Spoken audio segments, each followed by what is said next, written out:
The demo takes place in what appears to be an outer castle town of the Ashina clan. It starts with their castle looming over you in the distance, and it ends at a broken bridge, which forces you to descend into the snaking ravine below. Also, has anyone else pointed out that there's a guy waving and taunting us on the other side? Because that guy's gonna get it in 7 months' time. The Ashina are definitely under assault here. Walls are crumbling, temporary defenses are up. There's even a giant, inexplicable crater in this area where you fight the ogre.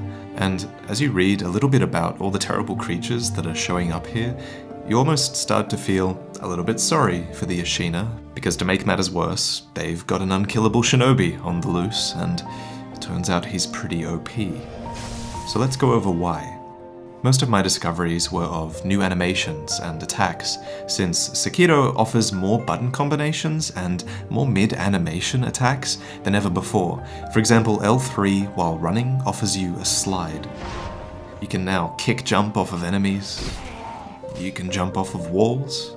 You can do almost anything in mid-air that you could do on the ground, and even your standard R1, that's usually a 2-attack combo, is now a 5-attack combo, and you can hold down R1 at any point in your 5-attack combo to charge up your next attack in that sequence. And there's one more thing I know about. There's even a new cross-slash attack, which is performed by holding down L1 to block and R1 to attack at the same time. And I don't know about you, but that reminds me of Dark Souls 3's weapon arts, where you hold down L2 and R1 to attack. So, while the cross-slash attack is a neat attack, it's not like it really has that much utility, so I would not be surprised if they plan on allowing you to switch out this cross-slash attack for different attacks, just like a different weapon art. And I think this because they have said that unlockable skills will be one way that you're able to make your character feel more unique, and this L1-R1 combo is a really good candidate for that, in my opinion. So let's talk customization. In my interview with Robert Simpson, Robert Konki, and Yasuhiro Katao, Yasuhiro clarified that while there might not be the traditional RPG elements that we're used to, like leveling up and stats, he did confirm that there will be unlockable skills and upgrades that are going to make your character feel more powerful. That's exciting. So right now, we do actually already have a few unlockable skills that have been confirmed. There's one called Mikiri, which is a counter that you perform by dashing into your opponent's thrust attack. There is this second sword on your back, which I asked about, which they said would be eventually unlocked for use, although they didn't say exactly how. And they mentioned that it's going to be possible to upgrade the grappling hook in some way. And lastly, they have confirmed that new prosthetic weapons and also upgrades to your prosthetic weapons would be unlockable as well. So, obviously, one of the biggest criticisms that's been leveled at Sekiro is the supposed lack of customization. And while it seems likely that Sekiro will never get a change of clothes in his adventure, at least we're going to be able to sort of tweak our character with unique attacks and upgrades. So hopefully that's enough, especially if we can sort of spec into different attacks like that cross-slash I mentioned. I'm really excited to unlock more prosthetic weapons. As you know, these activate with R2, but they can combo with R1 as well. So for example, the flame cannon imbues your sword with fire, the loaded axe sort of follows up with a double-bladed slash, and the shuriken arm enables a really OP dash attack after you distract them with the projectile. And we already know that we'll be able to unlock more prosthetics, but I think it's possible that they might go even further and allow you to customize what the combo attack of each prosthetic weapon might be. It's not confirmed, but I could definitely see it happening. And everyone's been asking, how are they going to fit in the Moonlight Greatsword?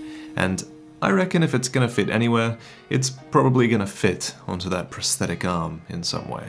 But currently though, what you see is what you get, and honestly, even these weapons already had some applications that I didn't know about after hours of experimenting. So one of my questions to the Activision and From Software folks was what their prosthetic weapon of choice was, and they gave me some really passionate answers. So while Yasuhiro booted up Sekiro to show me his playstyle, Robert Conke went into good depth on why the shuriken arm was so good, and he explained that first up, it could be used in midair and still allow you to dash when you land.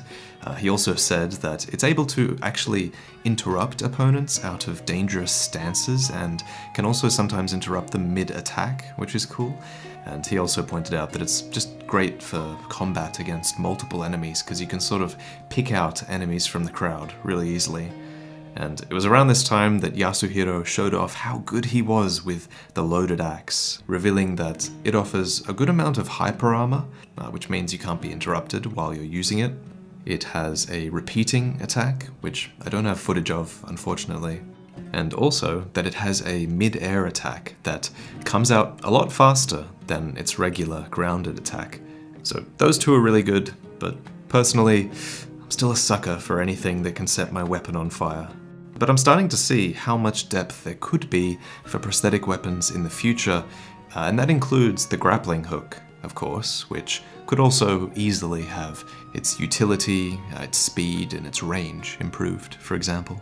And you guys remember the Bushi from the previous trailer. He's the guy that gave us our prosthetic arm, and I'm willing to bet that he will be the craftsman that upgrades it, right? I honestly wouldn't be surprised if his temple served as the hub world in Sekiro, actually. So his name in English is probably going to be the Sculptor, because we find his idols all over the demo. Statues that translate roughly from Japanese to Demon Buddha. They serve as Sekiro's bonfire system, which leads me to believe that these idols, or whatever god or being they represent, might be what's keeping us from death's door. And considering there are checkpoints in Sekiro, it's a good thing that he carved so many. And while we're here, I do have to show you this. As I was about to sit down at one of these idols, I got ambushed by a spearman, and as he went to stab me, it missed. I didn't get hit, and I was confused at the time. I thought it was a glitch, but when I gave it a closer look, I realized that the spear actually missed my shoulder by a hair, by a pixel. And isn't that insane?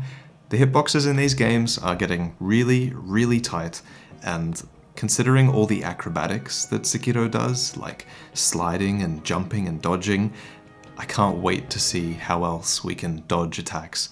Imagine how many style points you will get for sliding under a sword or a spear or something. That would look amazing.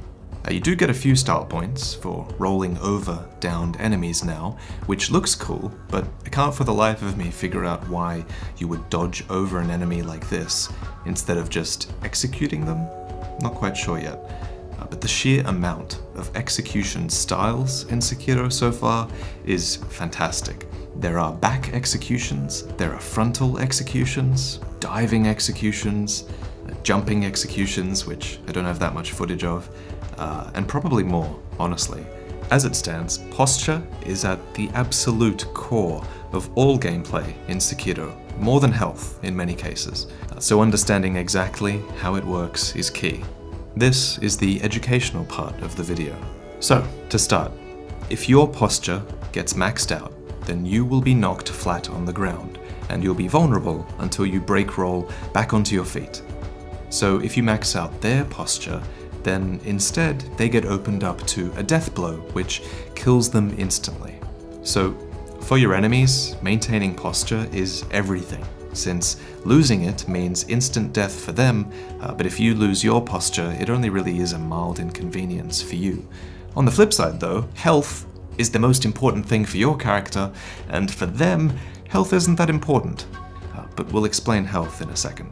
So posture actually recovers over time, and it recovers particularly when the characters aren't doing anything, when they're not blocking an attack, when they're not attacking, or when they're not dodging. So offensive play is actually really encouraged, because you don't want your enemy to get their posture back. However, the speed at which posture comes back is actually tied to health. So if an enemy is low on health, then you can take your time with them. You can toy with them, because there's no real risk of them recovering their posture at that point. So after you've been offensive and you've dealt a bit of damage, you don't have to be quite as offensive, if that makes sense. And the same goes for you. And there are other ways to get your posture back. You can heal, you can perform a counter, you can execute someone, or if you're this guy, you can use this special posture recovery move. So we've just explained the consequences of losing your posture and the consequences of losing your health. Now let's get into the actual combat, which I think it might be my favorite combat system because it's this beautiful complex dance of offense and defense, and it feels so good and it feels so complex, and that's the reason this part of the video is kinda boring to explain, because I could talk for a really long time about all of this. So let's break it down.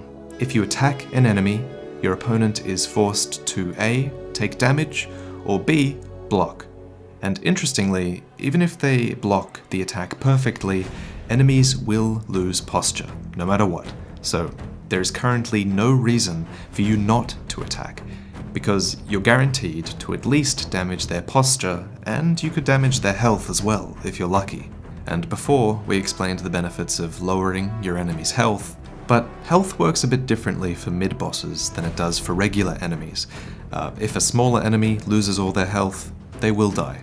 But if a mid-boss loses all their health, they actually won't die, and you'll have to work down their posture bar to actually execute them, which will happen a lot more easily because they're low on health and they won't be able to regenerate their posture.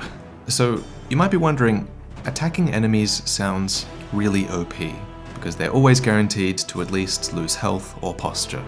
But the thing is, tougher enemies will actually eventually dodge those attacks, or they'll acquire hyper armor and mount their own assault that just brute forces through your own attacks. Look at this. So this will force you to either take damage or block, and now you're on the defensive. But luckily for you, a good defense can totally undo an opponent's offense. So you hold down L1 to block, and you're rewarded for timing your blocks perfectly. In-game, this is called a deflect, but you're probably more used to them being called parries. If you block an attack late, your blade will make a dull sound, like this. And while you won't take damage, your posture meter will increase.